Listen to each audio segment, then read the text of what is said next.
चाहते हैं, आप नए होंगे तो हिंदी साहित्य दीप इस यूट्यूब चैनल को सब्सक्राइब करना। वीडियो अच्छा लगा तो अपने मित्रों को भी भेजना। सेट नेट एमपीएससी एग्जाम विज्ञापन 114 115 विषय हिंदी के बारे में आपके मन में कोई डाउट हो तो मुझे इस नंबर पर कॉल जरूर कीजिए।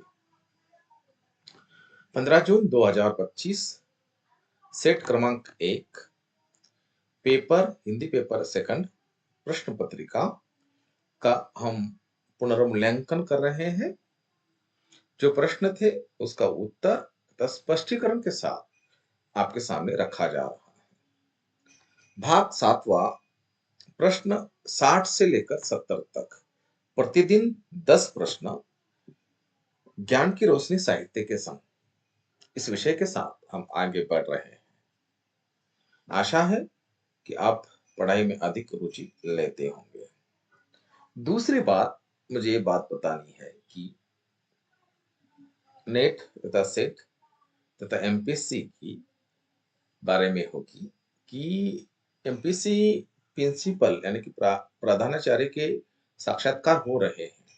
याद रखिएगा, जो एमपीएससी की तैयारी कर रहे हैं 114 और 115 अधिव्याख्याता और असिस्टेंट प्रोफेसर के लिए कभी भी उसका शेड्यूल जो है आ सकता है, तैयारी में रहिएगा। दूसरी बात, जो सेटनेट करने वाले हैं उनके लिए भी मैं ये कहूंगा कि आप पढ़ाई में अधिक रुचि लेते रहिए, पढ़ते रहिएगा, है ना, सुनते रहिएगा। आपकी बौद्धिक क्षमता जो है उन सभी को कहीं ना कहीं ग्रहण करेगी और मुझे विश्वास है कि आप जो है मैंने जो कहा है उसे अपनाओगे। आज हम पढ़ेंगे 60 से 70 प्रश्न।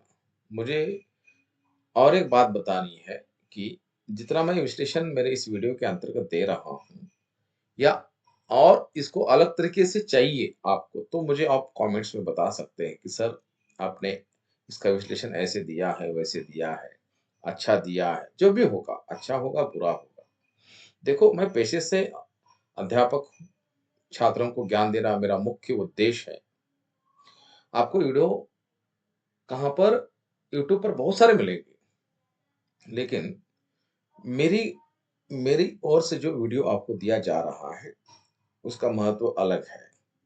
नियम के आधार पर देखा जाए तो इसे इसी दृष्टि से देखिएगा, जैसे मैंने बताया है। 2-4 क्लास आपको थोड़ा सा अलग लगता होगा, लेकिन जो है सो मैं स्पष्ट रूप से आपके सामने रख रहा हूँ।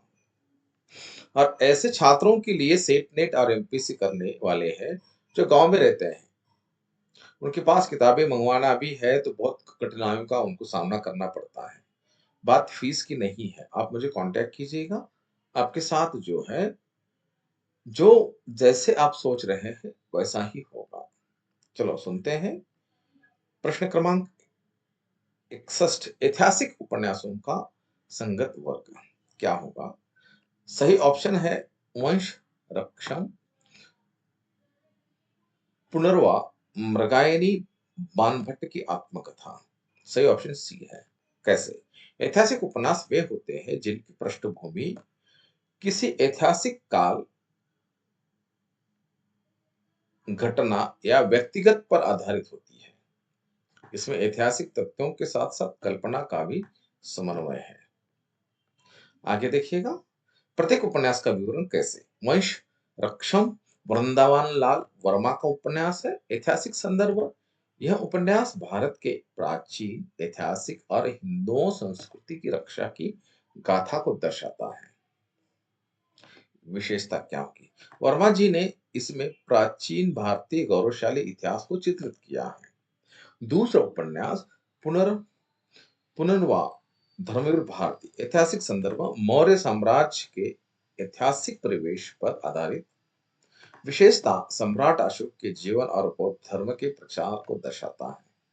मृगयान वृंदावन लाल वर्मा, ऐतिहासिक संदर्भ राजपूतों के इतिहास पर आधारित। विशेषता, रानी पद्मावती और चित्तौड़ के ऐतिहासिक इतिहास को कलात्मक ढंग से प्रस्तुत किया गया है। बाणभट्ट की आत्मकथा, माँ हजारी प्रसाद द्विवेदी जी। ऐतिहासिक संदर्भ और प्राचीन संस्कृत कवि बाणभट्ट के जीवन पर आधारित। विशेषता गुप्तकालीन सामाजिक सांस्कृतिक जीवन पर सजीव चित्रण करता है। प्रश्न क्रमांक 62 मनोवैज्ञानिक उपन्यासों का संगत वर्ग क्या है? प्रश्न तो आम तरीके से समझाया गया है, देखिएगा। मूलतः हम प्रश्नों को भी उतना गौर से देखते नहीं है जितना देखना चाहिए, है ना? कभी कभी ये गलती हमें बहुत महंगी पड़ सकती है। इसलिए प्रश्न पत्रिका को छोड़ते समय समय के अभाव को ध्यान में रखते हुए आप जो है प्रश्नों को ध्यान से पढ़िए और कुछ समझिएगा। परख, सुनीता, जहाज का पंछी और नदी के द्वीप। ऑप्शन क्रमांक ए जो है सही है। कैसे? स्पष्टीकरण। मनोवैज्ञानिक उपन्यास वे होते हैं जिनमें पात्रों की मानसिक भावात्मक स्थिति, आंतरिक संघर्ष और मनोवैज्ञानिक प्रक्रियाओं का गहन विश्लेषण होता है। थोड़ा मैं और जूम कर देता हूं इसको। आगे देखो। प्रत्येक उपन्यास का विवरण। परख जो है जितेंद्र कुमार का उपन्यास है। मनोवैज्ञानिक पहलू, मनोविज्ञान के साथ वो पहलू कैसे हैं? नारी मन के जटिल भावों और संबंधों का सूक्ष्म विश्लेषण उसमें मिलता है। विशेषता पात्रों के आंतरिक संघर्ष और मानसिक द्वंद्व को प्रखरता दी गई है। सुनीता जितेंद्र कुमार मनोवैज्ञानिक पहलू, नारी की मानसिकता और समाज के बीच के संघर्ष को ध्यान में रखते हुए मनोविज्ञान को रखा है। विशेषता स्त्री मन के गहन अवलोकन और मनोविश्लेषण पर बल दिया गया है। जहाज का पंछी इलाचंद्र जोशी मनोवैज्ञानिक पहलू, आधुनिक मनुष्य की मानसिक जटिलताएं और अकेलापन। विशेषता मनोविज्ञानात्मक विश्लेषण में चरित्रों के आंतरिक जगत का चित्रण। नदी के द्वीप इलाचंद्र जोशी मनोवैज्ञानिक पहलू, मानव मन की जटिलता और संबंधों के मनोवैज्ञानिक पहलू को रखा गया है। विशेषता प्रेम, विवाह, सामाजिक बंधनों का मनोवैज्ञानिक विश्लेषण इसमें दिखाई देता है। मनोवैज्ञानिक उपन्यासों की विशेषता क्या हो सकती है? पात्रों के आंतरिक मनोभावों का पर केंद्रित, मानसिक संघर्ष और द्वंद्व का विस्तृत वर्ण, मनोविश्लेषणात्मक शैली और यथार्थ चित्रण आदि। प्रश्न क्रमांक 63 सिक्का बदल गया कहानी में आए पात्रों का संगत वर्ग कौन सा होगा? संगत यानी कि सही वर्ग। ऑप्शन क्रमांक ए सही है। बेगू पटवारी, मुल्ला इस्माइल, दाऊद खान और हसैन हसैना आदि। कैसे? यह कहानी यशपाल द्वारा लिखित है। कहानी के मुख्य पात्र बेगू पटवारी है, एक ईमानदार पटवारी। मुल्ला इस्माइल गांव का धार्मिक नेता। दाऊद खान एक दमंग जमींदार और हसैना एक गरीब महिला है। हसैना जो है एक गरीब महिला है। ये सभी पात्र कहानी की केंद्रीय घटनाओं और संघर्षों के से सीधे तौर पर जुड़े हैं। अन्य विकल्पों में शेरा, जंगी, चंदा, जगपति जैसे पात्रों का जिक्र है जो इस विशिष्ट कहानी के पात्र नहीं है। अंततः वे विकल्प ए सही है। अमृतसर आ गया कहानी में आए स्टेशनों के नामों का संगत वर्ग कौन सा है? मेरे ख्याल से ये प्रश्न जो है कई लोगों को प्रभावित करता रहा। याद रखिएगा, सेट और नेट में आपको अमृतसर आ गया कहानी से एक या दो प्रश्न जरूर होंगे, वो अलग अलग प्रकार से होंगे, याद रखिएगा। अब इसमें सही ऑप्शन है डी, जेहलम, वजीराबाद, हरबंशपुरा और अमृतसर। और कई विद्वानों की, जो सेटेट करने वाले भावी प्राध्यापकों की यह जिज्ञासा होती है कि सर ये कहानी पढ़ने के बाद कहानी के इतने गहराई से प्रश्न पूछे जा सकते हैं? फिर सभी कहानियों को पढ़ना आवश्यक है, सभी नाटकों को पढ़ना आवश्यक है, सभी उपन्यासों को पढ़ना आवश्यक है? तो इसका उत्तर होगा हाँ, पढ़ना आवश्यक है, लेकिन उसकी विशेषताओं को लेकर, उनके पात्रों को लेकर, विशेष पात्रों के द्वारा कहे गए कोटेशन को लेकर, वो भी उतना ही जरूरी है। इन सब का निवारण जो है आपको मेरे इस चैनल पर जरूर मिलेगा। इन सभी कहानियों का विश्लेषण, कहानियों की विशेषताएं, कहानी पात्रों के चित्रों का वर्णन, उपन्यासों का, नाटकों का, सबका विश्लेषण आपको मिलेगा, ज़रूर मिलेगा। यह कहानी कृष चंदन द्वारा लिखित है। कहानी का कहानी एक ट्रेन यात्रा का वर्णन करती है, जहाँ निम्नलिखित स्टेशनों का वर्णन क्रमशः आता है। जेहल जेहल 1, वजीराबाद 2, हरवंशपुरा 3 और अमृतसर अंतिम स्टेशन है। ए और बी में लुधियाना और सिकलॉज का नाम है, जो इस कहानी के मार्ग में नहीं आते, इसलिए केवल डी सही क्रम और नामों को दर्शाता है। निम्नलिखित 65वां प्रश्न, निम्नलिखित में से सात्विक भावों का संगत वर्ग क्या है? जो भाव होते हैं उसका सात्विक, श्वेत, विपशु, विपथु, अश्रु और वैवर्ण्य आदि। स्पष्टीकरण, यह भारतीय काव्यशास्त्र और नाट्यशास्त्र अवधारणाओं पर आधारित है। सात्विक भाव वे शारीरिक प्रक्रियाएं हैं जो किसी गहन आंतरिक भावना के कारण स्वतः अनैतिक रूप से होती है। सात्विक भाव। श्वेत, पसीना आना, विप विपथु, कांपना, अश्रु आंसू निकालना और वैवर्ण्य रंग उड़ाना, मिलापन, ये सभी 8 सात्विक भावों में शामिल है, जिसका वर्णन भरत मुनि के नाट्यशास्त्र में किया गया है। अन्य विकल्प वे उन्माद, पागलपन, अमर्ष, क्रोध, स्मृति, याद, हर्ष, खुशी, शंका, संदेश आदि स्थायी भाव या संचारी भाव में शामिल होते हैं। ये सात्विक भाव नहीं है, इसलिए केवल ऑप्शन क्रमांक 1 है। लेकिन अन्य विकल्प का भी मैं इसलिए कर रहा हूं, हो सकता है आगे चलकर सात्विक भावों को छोड़कर दूसरा कौन सा भाव पूछा जाएगा। देखो, प्रश्न किसी भी प्रकार से पूछा जा सकता है, इसलिए हमें तैयार रहना चाहिए सभी दृष्टि से। 66वां प्रश्न, भरत मुनि द्वारा प्रतिपादित शरीर अभिनय का संगत वर्ग क्या है? भरत मुनि के द्वारा प्रतिपादित शरीर अभिनय जो होता है उसका संगत वर्ग यानी कि सही वर्ग कौन सा है?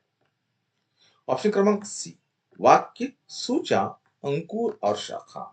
कैसे? स्पष्टीकरण देखिएगा, भरत मुनि के नाट्यशास्त्र में अंगिका अभिनय, शारीरिक अभिनय के 4 मुख्य भाग बताए गए हैं। वाक्य, वाक अंग, वाणी या बोल से संबंधित अभिनय। सूचा, सूचनात्मक, इशारों और संकेतों द्वारा भाव प्रकट करना। अंकुर, भाव का अंकुरण, अंकुरण किसी भाव के उत्पन्न होने का प्रारंभिक चरण। शाखा, शाखा प्रशाखा शरीर के विभिन्न अंगों द्वारा किया जाने वाला अभिनय। मुझे आशा है कि आपको और इसके आगे भी उत्तरों का स्पष्टीकरण चाहिए तो मुझे कमेंट्स में बता सकते हैं। मान लीजिए मैं ऐसे समझूंगा कि आपने कुछ कमेंट्स नहीं किया, अच्छा बुरा कैसे चाहिए आपको, वैसे उसके बारे में तो मैं ये समझूंगा कि आपको बहुत अच्छा लगता होगा, इसलिए आप मुझसे जुड़ सकेंगे। निबंधकार और निबंधों का संगत वर्ग क्या है? निबंधकार भी है एक तरफ, दूसरी ओर निबंध जो उन्होंने लिखे हैं उनका सही वर्ग कौन सा होगा? ऑप्शन क्रमांक 1 सही है। हजारी प्रसाद द्विवेदी, आलोक पर्व, रामचंद्र शुक्ल चिंतामणि, विद्यानिवास मिश्र तुम चंदन हम पानी, नामवर सिंह संस्कृति और सौंदर्य। कैसे? ऑप्शन क्रमांक 1 सही है। हजारी प्रसाद द्विवेदी जी की प्रसिद्ध रचना आलोक पर्व है। आचार्य रामचंद्र शुक्ल का प्रसिद्ध निबंध चिंतामणि है। विद्यानिवास मिश्र का प्रसिद्ध निबंध संग्रह तुम चंदम चंदन हम पानी है। नामवर सिंह का प्रसिद्ध आलोचनात्मक निबंध संग्रह संस्कृति और सौंदर्य है। ये सभी विकल्पों में से लेखकों और उनकी रचनाओं का मेल गलत बताया जाता है। बाकी जो है अन्य विकल्प उनके बारे में। 68 कुबेरनाथ राय के ललित निबंधों का संगत वर्ग क्या है? सही वर्ग क्या है? हो सकता है असंगत भी उत्तर पूछा जा सकता है, ऐसा कुछ नहीं है। इसका सही उत्तर है ऑप्शन क्रमांक 1 सही संगत वर्ग है। निषाद बांसुरी, भारतीय किरात, चिन्मय चित चित्नय चित्मय भारत और गंध मादक आदि। कैसे? स्पष्टीकरण ऑप्शन क्रमांक 1 सही है, ए सही है।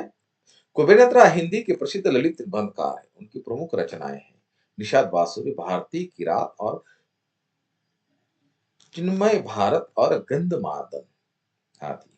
अन्य विकल्प में शिवमूर्ति जो एक कहानीकार है, कविता क्या है ये मजदूरी और प्रेम, संस्कृति और सौंदर्य जो नामवर सिंह की रचनाएं हैं, जैसे नाम शामिल है, जो कुबेरनाथ राय की रचनाएं नहीं भी नहीं है। 69 निम्नलिखित में से मूर्धन्य में संकलित अध्यायों का संगत वर्ग क्या है? मूर्धन्य डॉक्टर तुलसीराम की आत्मकथा है, बहुत प्रसिद्ध आत्मकथा है। इसमें ऑप्शन क्रमांक जो है एक सही है। पहले अकाल में अंधविश्वास, मूर्ति सॉरी पहला जो है भूत ही परिवार की पृष्ठभूमि, भूत को प्रमुख माना गया। डॉक्टर तुलसीराम की पिता मरने के बाद उसका मुख्य कारण यही बताया गया है, पिता ने दादी मरने के बाद घर में कोई मरने के बाद कि भूत के कारण मरा हुआ है। पृष्ठभूमि मूर्धन्य का स्कूली जीवन, यानी कि लेखक का जो है स्कूली जीवन। मूर्धन्य एक शमशान घाट है जो आत्मकथा में दिखाई देता है। अकाल में अंधविश्वास मूर्धन्य के गिद्ध तथा लोक जीवन। पहले 2012 में मूर्धन्य नामक इस आत्मकथा को प्रकाशित किया गया। उसके बाद उसका नया संस्करण जो सामने आया है वह मणिकर्णिका 2014 में। याद रखिएगा, इस पर प्रश्न होता है। मूर्धन्य हिंदी साहित्य की एक महत्वपूर्ण आत्मकथा रचना है। इसमें प्रमुख अध्यायों के नाम विकल्प ए में दिए गए हैं। अन्य विकल्पों में मणिकर्णिका, आपातकाल में जीवन की आदि आदि अध्यायों के नाम दिए गए हैं, लेकिन मूर्धन्य में मूल अध्याय नहीं है। निम्नलिखित में से एक लेखक की डायरी में संकलित निबंधों का संगत वर्ग क्या है? निम्नलिखित में से एक लेखक की डायरी में संकलित निबंधों का संगत वर्ग क्या है? ऑप्शन क्रमांक बी सही है। तीसरा क्षण, लंबी कविता का अंत, डबरे पर सूरज का बिंब, हंसी पर कुछ नोट्स आदि। ऑप्शन क्रमांक बी सही है। एक लेखक की डायरी हिंदी साहित्य की एक प्रसिद्ध डायरी रचना है। विकल्प बी में दिए गए निबंध प्रतिष्ठियां प्रतिष्ठियाएं और इसी संग्रह में शामिल है। अन्य विकल्प में वीर कर, विशिष्ट और अद्वितीय, आखिरी बात, पहला क्षण आदि शीर्षक दिए गए हैं, जो इस संग्रह में मूल शीर्षक नहीं है। आशा है कि आपको ये वीडियो अच्छा लगा होगा। 60 से 70 प्रश्न मैंने इस वीडियो में आपके सामने रखे हैं। दूसरी बात, उन विद्वानों के लिए है, उन सीटेट तैयारी करने वाले तथा एमपीसी तैयारी करने वालों के लिए है कि आप अपने विश्वास के साथ आगे बढ़िएगा। आपको सफलता आपकी कदम चूमती हुई दिखाई देगी। आगे का वीडियो जो है भाग क्रमांक 8 जो है ना, 70 से लेकर 80 तक के वीडियो को आपके सामने रखा जाएगा। तब तक के लिए बहुत बहुत आभार।